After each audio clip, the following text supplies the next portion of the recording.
ಯಾವ ಟೈಮಲ್ಲಿ ಏನು ಬೇಕಾದರೂ ಆಗಬಹುದು ಅನ್ನೋದಕ್ಕೆ ಸಾಕ್ಷ್ಯ ಸಿಕ್ಕಿದೆ.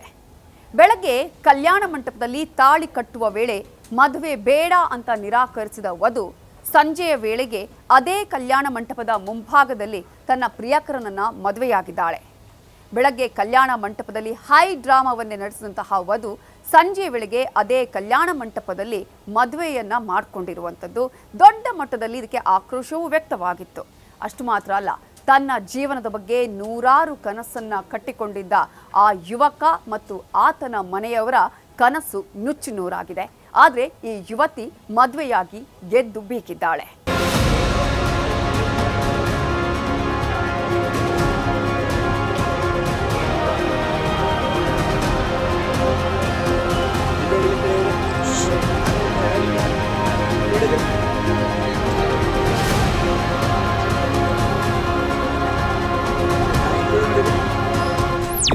ಅಪರೂಪದ ಮದುವೆ, ತುಂಬಾ ಅಪರೂಪದ ಮದುವೆ.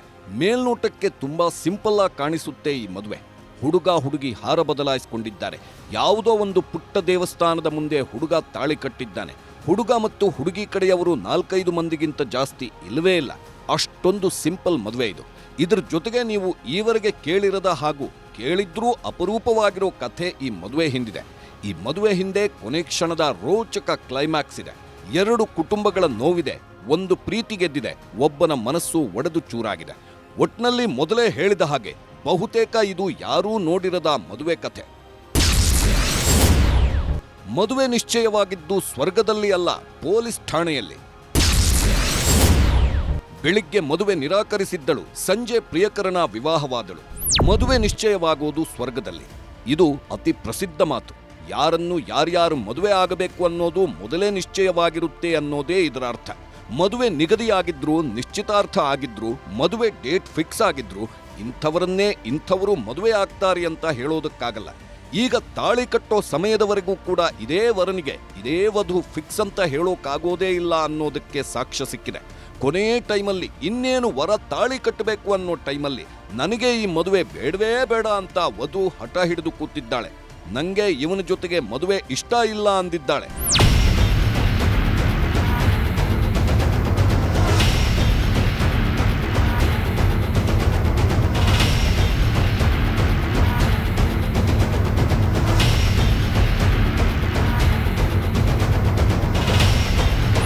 ಕೊನೆ ಟೈಮಲ್ಲಿ ವಧು ಹಾಗೆ ಅಂದ್ಬಿಟ್ರೆ ಏನಾಗಬೇಕು?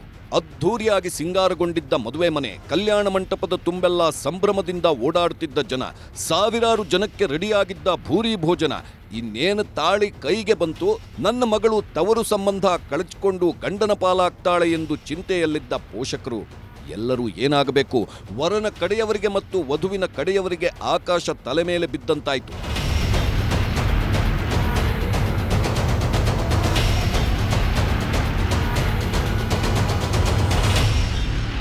ಮದುವೆಗೆ ಹೋಗಿ ವಧುವರರನ್ನ ಆಶೀರ್ವದಿಸೋಣ ಅಂತ ಬಂದಿದ್ದವರು ಕಕ್ಕಾಬಿಕ್ಕಿ ಆಗಿದ್ರು. ಮದುವೆ ಗಂಡಂತೂ ಗೊಳೋ ಅಂತ ಹತ್ತಿದ್ದ, ಮದುವೆಯಾಗು ಅಂತ ಕೇಳ್ಕೊಂಡಿದ್ದ. ಆದ್ರೆ ಆಕೆಯ ಮನಸ್ಸು ಕರಗೇ ಇರಲಿಲ್ಲ. ಏನು ಮಾಡೋದು ಅಂತ ತೋಚದೆ ಕಂಗಾಲಾದ. ಇತ್ತ ಎಲ್ಲ ಮುಂದೇನು ಮಾಡಬೇಕು ಅಂತ ಗೊಂದಲದಲ್ಲಿ ಒದ್ದಾಡ್ತಾ ಇರಬೇಕಾದ್ರೆ ನಂಗೆ ರಕ್ಷಣೆ ಕೊಡಿ ಅಂತ ಪೊಲೀಸರ ಮೊರೆ ಹೋಗಿದ್ದಳು ಯುವತಿ ಪಲ್ಲವಿ.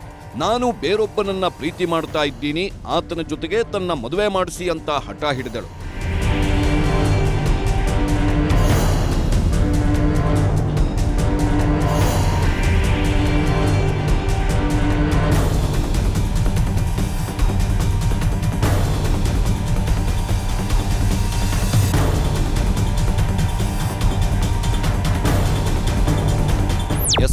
ಆಕೆಯ ಹೆಸರು ಪಲ್ಲವಿ.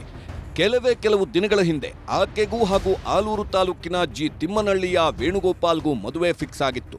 ಗುರು ಹಿರಿಯರೇ ಮುಂದೆ ನಿಂತು ಮದುವೆ ನಿಶ್ಚಯಿಸಿದ್ರು. ಹೀಗಾಗಿ 10 ಶಾಸ್ತ್ರಗಳು ನಡೆದಿದ್ವು. ಖುಷಿಯಾಗಿಯೇ ಪ್ರೀ ವೆಡ್ಡಿಂಗ್ ಫೋಟೋಶೂಟ್ ಕೂಡ ಮಾಡಿಸಿದ್ರು. ಇಷ್ಟೆಲ್ಲ ನಡೆದ್ರೂ ಕೂಡ ಪಲ್ಲವಿ ಒಂದೇ ಒಂದು ಮಾತು ಕೂಡ ತನ್ನ ಪ್ರೀತಿ ಬಗ್ಗೆ ಹೇಳಿರಲಿಲ್ಲ. ತನ್ನ ಪ್ರೀತಿಯನ್ನು ಗುಟ್ಟಾಗೇ ಇಟ್ಟಿದ್ದಳು. ಆದ್ರೆ ಮದುವೆ ದಿನ ಅದೇನಾಯ್ತೋ ಗೊತ್ತಿಲ್ಲ. ತಾಳಿ ಕಟ್ಟೋ ಟೈಮಲ್ಲೇ ಗೊಳೋ ಅಂತ ಹತ್ತಿದ್ದಾಳೆ.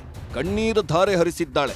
ಮದುಮಗ ವೇಣುಗೋಪಾಲ್ ತಾಳಿ ಕಟ್ಟಲ ಅಂತ 3-4 ಬಾರಿ ಕೇಳಿದ್ರೂ ನಂಗೆ ಮದುವೆ ಬೇಡ ಅಂತ ಅಂದಿದ್ದಾಳೆ. ನಾನೊಬ್ಬನನ್ನ ಪ್ರೀತಿಸ್ತಿದ್ದೀನಿ ಅಂತ ಮದುವೆ ಮಂಟಪದಿಂದ ಓಡಿ ಹೋಗಿದ್ದಾಳೆ. ಕೈಯಲ್ಲಿ ತಾಳಿ ಹಿಡಿದಿದ್ದ ವೇಣುಗೋಪಾಲ್ ಕಣ್ಣೀರಿಟ್ಟಿದ್ದಾನೆ. ಮುಂದೇನು ಮಾಡಬೇಕು ಅಂತ ತೋಚದೆ ಕಂಗಾಲಾಗಿದ್ದಾನೆ. ಮದುವೆ ಮಂಟಪದಿಂದ ಓಡಿ ಹೋಗಿ ರೂಮ್ ಸೇರ್ಕೊಂಡಿದ್ದಾಳೆ. ಸ್ಥಳಕ್ಕೆ ಪೊಲೀಸರು ಬಂದು ವಿಚಾರಿಸಿದಾಗ ತನ್ನ ಪ್ರೇಮ ಪುರಾಣವನ್ನ ಬಿಚ್ಚಿಟ್ಟಿದ್ದಾಳೆ.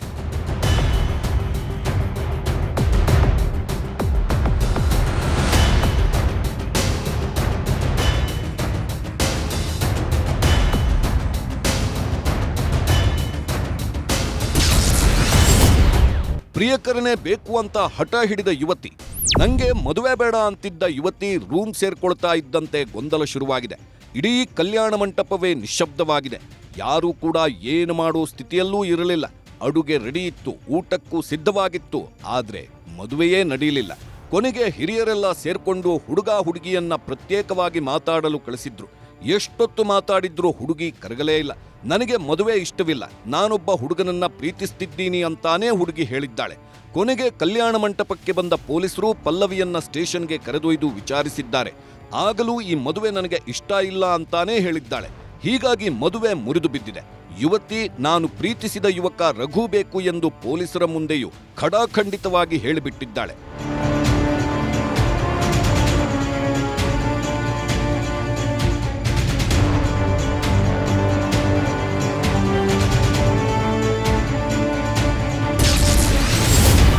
ಯುವತಿಯ ಪ್ರಿಯಕರನ ಕರೆದು ವಿಚಾರಿಸಿದ ಪೊಲೀಸರು. ಯುವತಿ ಪಲ್ಲವಿ ಹಠ ಜೋರಾಗಿತ್ತು. ಯಾರು ಏನೇ ಹೇಳಿದ್ರೂ ಕೇಳೋ ಸ್ಥಿತಿಯಲ್ಲಾಕೆ ಇರಲಿಲ್ಲ. ಪ್ರತಿ ಬಾರಿಯೂ ಮದುವೆ ಬೇಡ ಅಂತಾನೆ ಹೇಳ್ತಾ ಇದ್ದಳು. ಇದರ ಜೊತೆಗೆ ಪ್ರತಿ ಕ್ಷಣವೂ ಪ್ರಿಯಕರನ ಜಪ ಮಾಡ್ತಾ ಇದ್ದಳು. ಪೊಲೀಸರು ಇನ್ನೇನು ಮಾಡುವುದಕ್ಕೆ ಸಾಧ್ಯ, ಬೇರೆ ದಾರಿ ಇಲ್ಲದೆ ಪ್ರಿಯಕರನನ್ನ ಕರೆಸಿದ್ರು. ಆತನ ಹೆಸರು ರಘು. ಪರಸ್ಪರ ಪ್ರೀತಿಸ್ತಾ ಇರೋದು ಗೊತ್ತಾಯ್ತು. ಇದೇ ಕಾರಣಕ್ಕೆ ಆಕೆಗೆ ಆತನನ್ನ ವಿವಾಹವಾಗುವುದಕ್ಕೆ ಅವಕಾಶ ಮಾಡಿಕೊಟ್ರು.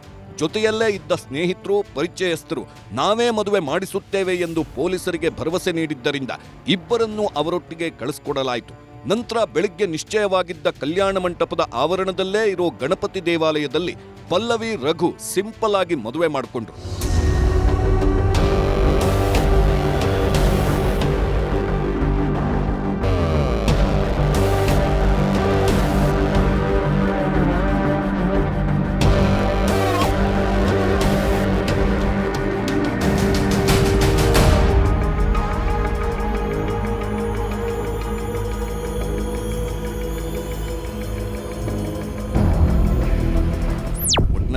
ಬೆಳಿಗ್ಗೆಯ ಹೈಡ್ರಾಮಾ ಸಂಜೆಗೆ ಮುಗಿದಿದೆ.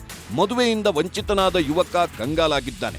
ಮದುವೆ ವಿಚಾರದಲ್ಲಿ ಆ ಯುವಕ ಇಟ್ಕೊಂಡಿದ್ದ ಆಸೆ ಕನಸುಗಳು ನುಚ್ಚು ನೂರಾಗಿವೆ. ಇದರ ಜೊತೆಗೆ ಮಕ್ಕಳ ಮದುವೆ ಅನ್ನೋದು ಹೆತ್ತವರ ದೊಡ್ಡ ಕನಸು. ಹೀಗಾಗಿಯೇ ಲಕ್ಷ ಲಕ್ಷ ಖರ್ಚು ಮಾಡಿ ಅದ್ಧೂರಿಯಾಗಿ ಮದುವೆ ಮಾಡ್ತಿದ್ರು. ಮದುವೆಗೆ ಅಂತ ಬಂದ ಬಹುತೇಕರು ಹಸಿದ ಹೊಟ್ಟೆಯಲ್ಲೇ ವಾಪಸ್ ಹೋದ್ರು. ಪ್ರೀತಿ ಮಾಡಿದ್ದೇ ನಿಜವಾದ್ರೆ ಹೆತ್ತವರನ್ನ ಒಪ್ಪಿಸಬಹುದಿತ್ತು, ಇಲ್ಲ ಹುಡುಗನ ಬಳಿ ಹೇಳ್ಕೋಬಹುದಿತ್ತು. ಆದ್ರೆ ತಾಳಿ ಕಟ್ಟೋ ಹೊತ್ತಲ್ಲಿ ಹೇಳ್ಕೊಂಡಿದ್ದು ನಿಜಕ್ಕೂ ವಿಪರ್ಯಾಸ. ಒಟ್ಟಾರೆ ತನ್ನ ಮಗಳು ಒಳ್ಳೆ ಮನೆ ಸೇರಲಿ, ಒಳ್ಳೆ ಗಂಡನ ಕೈ ಹಿಡಿಯಲಿ ಎಂದು ಲಕ್ಷಾಂತರ ರೂಪಾಯಿ ಖರ್ಚು ಮಾಡಿ ತನ್ನ ಮಗಳ ಮದುವೆಯನ್ನ ನಿಶ್ಚಯಿಸಿದ್ದ ಪೋಷಕರ ದುಡ್ಡು ನೀರಲ್ಲಿ ಹೋಮ ಮಾಡದಂತಾಗಿದೆ.